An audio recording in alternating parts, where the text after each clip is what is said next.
We don't know. We don't have the previous medical records of Sec Bunuan. But for now, hindi talaga siya pwede pang padala. Hindi pa rin stable ang kondisyon ni dating Public Works and Highway Secretary Manuel Bunoan.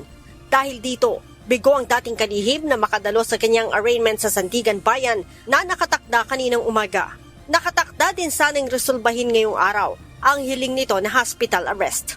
Ayon kay Criminal Investigation and Detection Group National Capital Region Chief, Police Colonel John Giagi, hindi binigyan ng medical clearance para makabiyahe si Bunoan mula ospital patungong Sandigan Bayan. Yung kay Sec Bunuan ngayon is yung appearance niya for Kaso kung makikita nyo si Senator Jinggoy nandun, but Secretary Bunuan is not there because of medical reasons. Okay? We already coordinated with the 5th Division na hindi siya makaka-appear. Bukod sa hypertension, may problema din aniya sa puso ang akusado kaya't hindi maayos ang kondisyon nito. Medical reasons. Yata barado yung niya sa ng puso niya, and then yung mataas pa rin yung BP. Samantala, nagpaliwanag naman ang CIDG kung bakit hindi nakasuot ng orange detainee shirt sa kanyang mugshot si Senator Jinggoy Estrada. XL, double XL, yung mga nandun sa amin. Oo. Hindi talaga hindi maibaba dito sa niya dito sa balikat niya Hindi, alangan naman na sa leeg.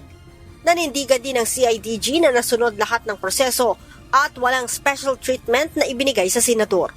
It goes to show na lahat ng proseso na dapat gawin ng mga nahuhuli ay ginawa ng CIDG. Okay? Nataon lang po na wala talagang magkasya. Nakita nyo naman kung paano yung build ng katawan ni Senator Jinggoy. Wala pong magkasya. And we have to, kailangan na po yung mag-shot doon sa pag-deliver namin ng mga dokumento sa Sandigan Bayan. Ganun po yun.